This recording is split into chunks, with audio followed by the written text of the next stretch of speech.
Bonjour. Dans cet exercice, on va appliquer la définition de l'intégrale curviligne de fonctions scalaires. Bien, dans le premier, notre fonction scalaire, c'est f de x, y, z égale xy. On va calculer son intégrale sur la courbe C. La partie de la courbe qui est paramétrée par x égale à 1 moins y carré, z égale 0. Allons du point 1, 0, 0 au point 0, 1, 0. Maintenant, donc, pour appliquer la définition, on va revenir au cours. Donc, la définition d'une intégrale curviligne d'une fonction scalaire. Donc, si on a une courbe paramétrée par x égale à x de t, y égale à y de t, z égale à z de t, avec t compris entre a et b, alors l'intégrale curviligne de f sur c, notée f petit ds, est égale à l'intégrale de a à b de f de x de t, y de t, z de t. La racine de dx sur dt au carré plus dy sur dt au carré plus dz sur dt au carré. Donc, on se ramène au calcul d'une intégrale simple en t. Tout sera exprimé en fonction du paramètre t. Bon, des fois, on n'a pas besoin d'avoir t indépendant, c'est-à-dire on pourrait par exemple avoir x en fonction de y et z en fonction de y, et bien sûr y égale à y. Dans ce cas-là, on peut choisir comme paramètre y directement et on remplace ici par x qui est en fonction de y, c'est lui-même en fonction de lui-même, et z en fonction de y. Et là, ça donnera par exemple dx sur dy au carré, dy sur dy, c'est-à-dire 1 au carré, et dz dy, et là c'est dy. Bon, ça revient au même. Bien, revenons à l'exercice. Donc, on va appliquer ça ici. Donc, ici, on voit la courbe. C'est quoi la paramétrisation de la courbe? On voit, par exemple, que ici, x est défini en fonction de y. Eh bien, z égale 0. Donc, on peut prendre, par exemple, y comme paramètre adéquat. C'est toujours bien d'avoir une idée de la nature de la courbe, comment elle est, mais ce n'est pas obligé pour le calcul du moment qu'on a une paramétrisation déjà donnée directement. Donc, ici, comme on a dit, x égale à 1 moins y carré, z égale 0, y compris entre 0 et 1, y, c'est la deuxième coordonnée, il va de 0 à 1. Sinon, on peut poser y égale à t, et y, il va de 0 à 1, donc t allant de 0 à 1, x égale à 1 moins t carré, et z égale 0. Donc, pour la courbe, donc x égale à 1 moins y carré, c'est l'équation, disons, c'est l'équation d'une parabole dans le sens des x. X égale à 1 moins y carré. On sait que, par exemple, si on avait y égale à 1 moins x carré, c'est une parabole. Et là, c'est une parabole dans l'autre sens, horizontal. Donc, en fait, c'est un morceau de parabole. C'est un morceau de parabole. Donc, ça va de point A 0, 0 au point B 0, 1, 0. Mais là, ce n'est pas obligé de représenter la courbe. On peut appliquer la définition sans représenter la courbe. Donc, voilà la définition. L'intégrale curviligne de f sur c est égale à l'intégrale de f de x, y, z, la racine de dx sur dy, si on a pris y comme paramètres, plus dy sur dy, plus dz sur dy, hein, les carrés, la somme des carrés. Donc maintenant, on va remplacer tout en y, puisqu'on a pris y comme paramètre. Donc on sait que x c'est 1 moins y carré, x c'est 1 moins y carré, dx par rapport à y, la dérivée de 1 moins y carré par rapport à y, c'est moins 2y. La dérivée de y par rapport à y, c'est 1. Et on a z égale 0. Donc, la dérivée de z par rapport à y, c'est 0. Voilà.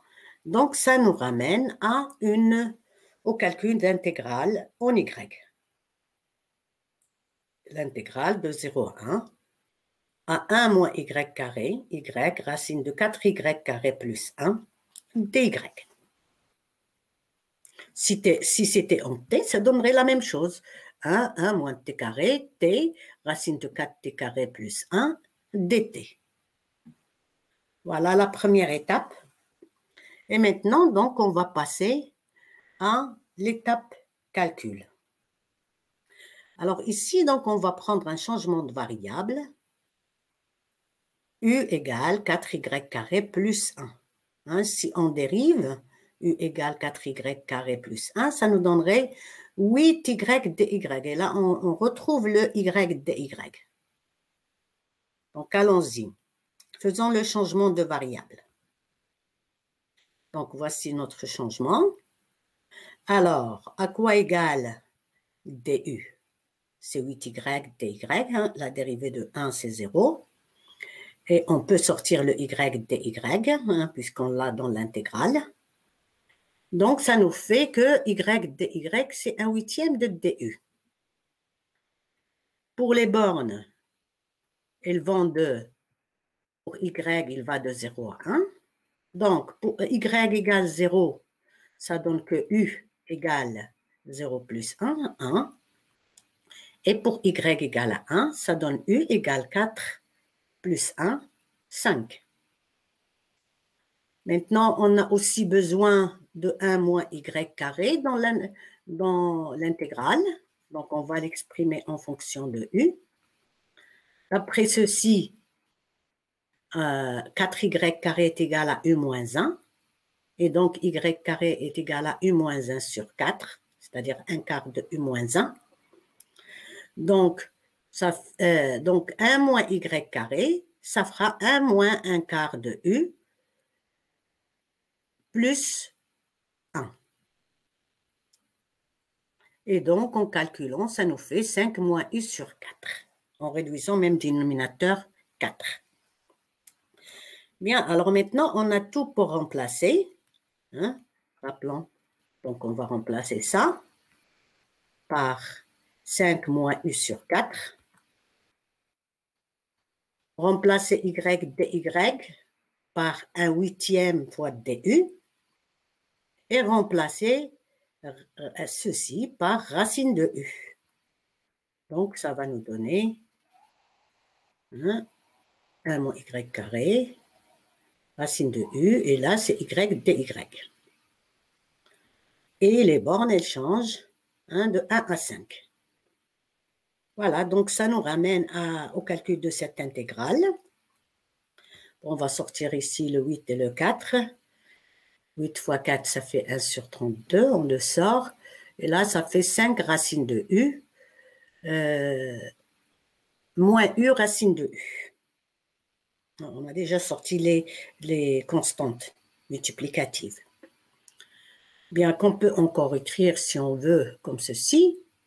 U racine de u, c'est u puissance 1 demi. Et u racine de u, c'est 1 plus 1 demi, la puissance. 1 plus 1 demi, c'est 3 demi. Et c'est quoi une primitive de xr, x à la puissance r? C'est xr plus 1 sur r plus 1. Donc, pour la première, ça va être, primitive de ça, ça va être u 1 demi plus 1 sur 1 demi plus 1. C'est-à-dire u 3 demi sur 3 demi. divisé par 3/2, ça revient à multiplier par l'inverse, c'est-à-dire multiplier par 2/3. Et pareil ici, une primitive, c'est U 3/2 plus 1 sur 3/2 plus 1. 3/2 plus 1, ça fait 5/2. Divisé par 5/2, ça revient à multiplier par l'inverse, qui est 2/5. Et après, donc, on remplace la valeur de U par 5, moins la valeur de ça en 1. D'accord? Donc, pour 5, ça fait, là, U 3/2, c'est U racine de U, on l'a dit, U à la puissance 1 plus 1/2. Donc, pour 5, ça fera 5 racine de 5, et pour 1, ça fera 1. Là, ça fait 10/3.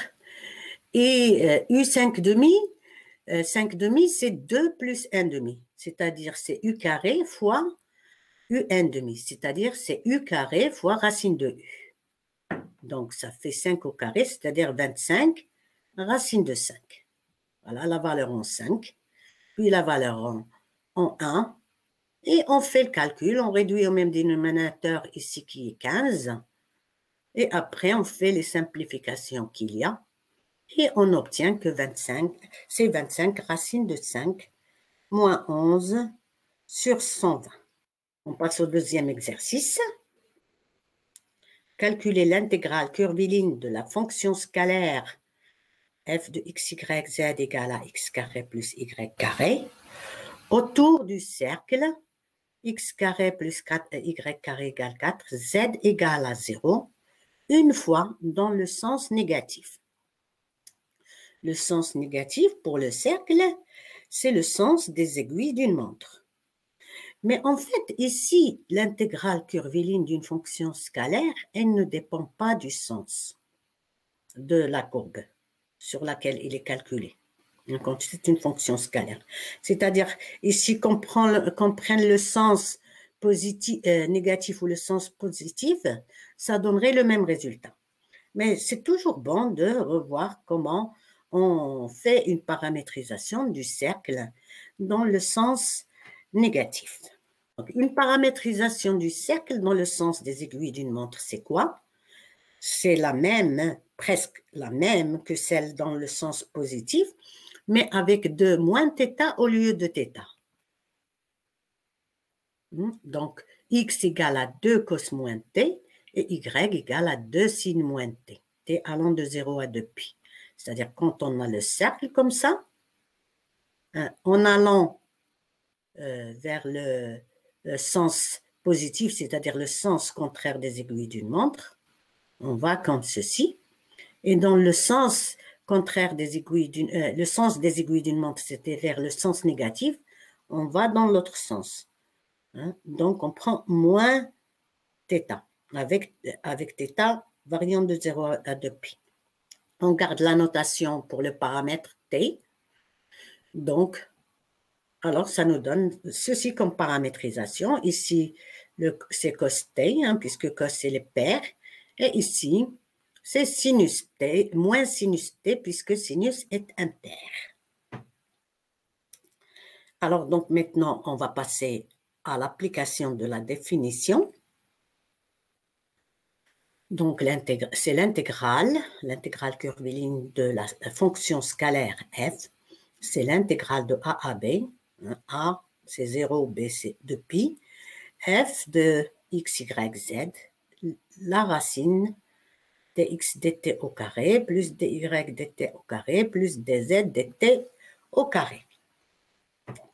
Et alors, f de x, y, z, c'est x carré plus y carré. Et c'est quoi x ici? On a dit c'est 2 cos t. Donc, ça fait ça au carré, plus y carré, ça fait ça au carré. Donc, ça fait ça, c'est x de t, et ça, c'est y de t. Parce qu'on a f de x, y, z, c'est x carré plus y carré.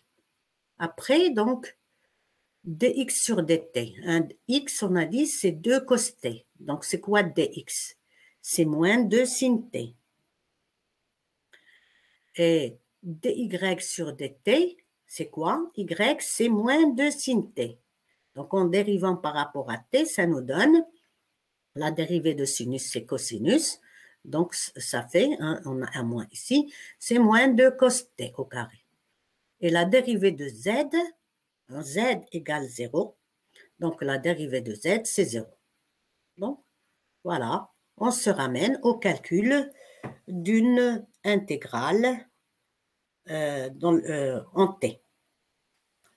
Voilà, maintenant, on passe à la deuxième étape, le calcul de cette intégrale simple. Donc, alors, qu'est-ce que ça fait ici?